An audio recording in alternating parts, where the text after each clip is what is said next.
High বন্ধুরা, আসসালামু আলাইকুম। যে যেখান থেকেই আমার চ্যানেল সুজন বার্ড হাউস দেখছেন, সবাইকে অভিনন্দন। দেখতে দেখতে আমার চ্যানেল আজকে অনেক দূর এগিয়ে আসছে আপনাদের সহযোগিতায় এবং আপনাদের ভালোবাসায়। আজকে ককাটেল পাখির একটি মারাত্মক সমস্যা নিয়ে আমি হাজির হয়েছি, যেটা মূলত বিভিন্ন সময় আমি সম্মুখীন হয়েছি এবং যারা অন্তত ককাটেল পাখি লালন পালন করেন অনেক সময় অনেকেই এর এই সমস্যার সম্মুখীন হন। আর সেই সমস্যাটা হলো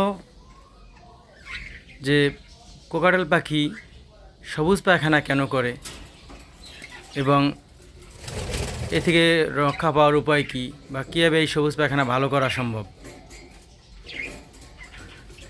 তাহলে এই ব্যাপারে সম্পূর্ণ আমার অভিজ্ঞতা আপনাদের কাছে শেয়ার করব। অবশ্যই ধৈর্য ধরে আমার সম্পূর্ণ ভিডিওটি দেখবেন। যারা আমার চ্যানেলে নতুন আছেন দয়া করে চ্যানেলটি সাবস্ক্রাইব করবেন, লাইক দিবেন এবং কমেন্টের মাধ্যমে আপনার মনের অনুভূতি জানাতে পারেন যে কেমন লাগলো। তাহলে আমি যে বিষয়ে বলছিলাম, সম্পূর্ণ না টেনে পুরো ভিডিওটি আপনি দেখবেন, আশা করি আপনি উপকৃত হবেন। আমার 5 জোড়া ককাটেল রয়েছে। অনেক সময় অনেক সমস্যার সম্মুখীন হই এবং সেগুলো অভিজ্ঞদের পরামর্শে অথবা আমার নিজের অভিজ্ঞতার আলোকে সেগুলো সমাধানের চেষ্টা করছি এবং সমাধানও করেছি। সেই প্রেক্ষিতে আমি আপনাদের আমার বাস্তব অভিজ্ঞতা শেয়ার করব। মূলত কোকাটেল পাখির একটি কমন ডিজিজ হলো সবুজ পায়খানা করা।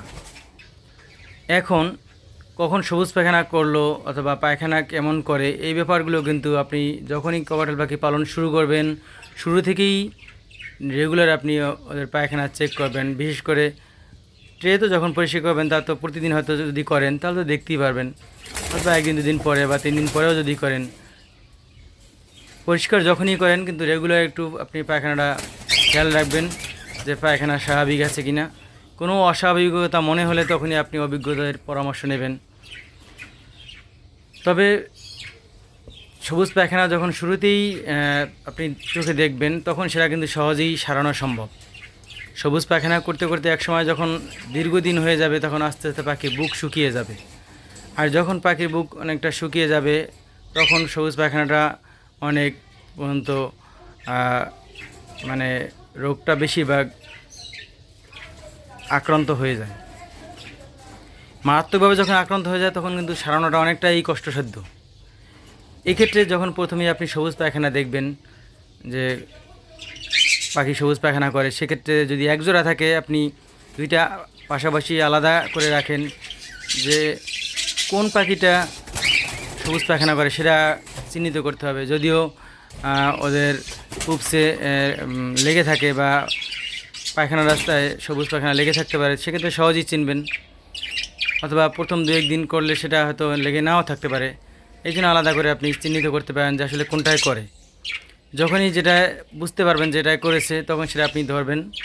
ধরার পরে দেখবেন যে ওর পেটে কিছু আছে কিনা। অবশ্যই কিছু নাই। যখন দীর্ঘদিন ধরে না খায়, মূলত এই সবুজ পায়খানাটা কেন করে, যখন দীর্ঘদিন ধরে একটা পাখি খাওয়া দাওয়া না করে, তখন কী পায়খানা করবে? অর্থাৎ ওর তো পেটেই কিছু নাই, কিছুই খায় না, তখন কী পায়খানা করবে? তখন স্বাভাবিকভাবেই ওর ভিতরে যে নাড়ি বুড়ি আছে সেগুলো থেকে যে এক ধরনের ওরকম রস বের হয়, যেটা মূলত এই সবুজ পায়খানার রূপ ধারণ করে। এক্ষেত্রে প্রথমেই করণীয় আপনার যে নিকটস্থ যদি পশু পাখির ক্লিনিক থাকে, সেখানে আপনি যোগাযোগ করতে পারেন।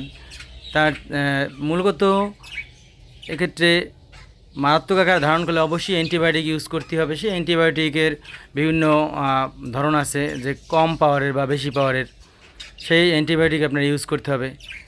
প্রাথমিক পর্যায়ে থাকলে নর্মাল যে অ্যান্টিবায়োটিকগুলো আছে সেগুলো দিয়ে কাজ করে, ডক্সিভেট বা ওই ধরনের যেগুলো আছে প্রাথমিক পর্যায়ে।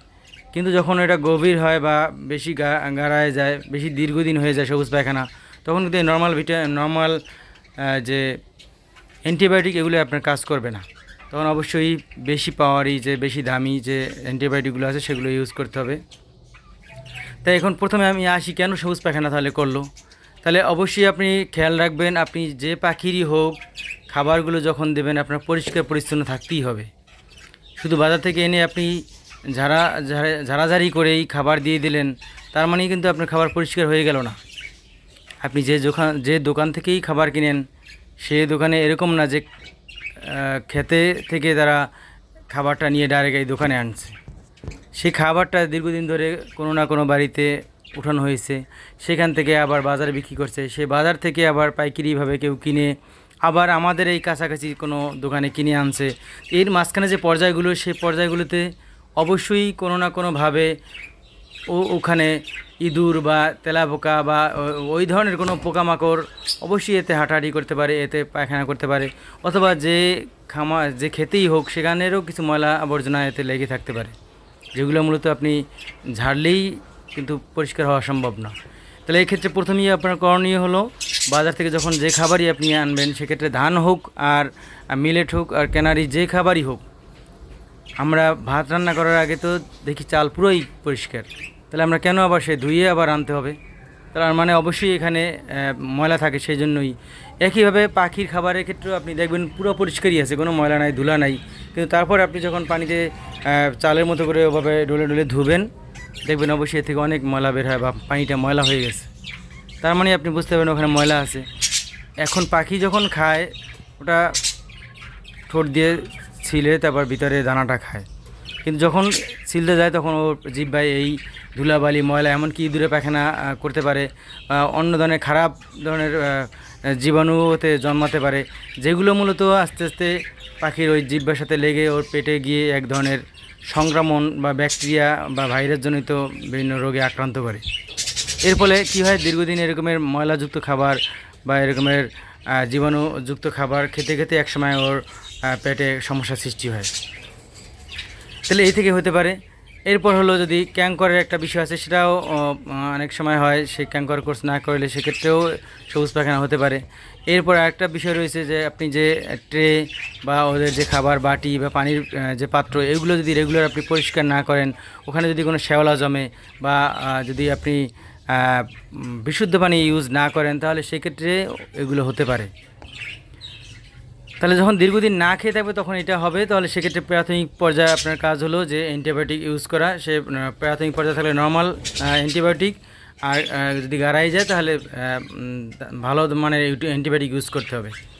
সেক্ষেত্রে আপনার এই বিষয়গুলো খেয়াল রাখলে এই সমস্যা থেকে আপনি সমাধান পেতে পারেন। ধন্যবাদ আজকের জন্য।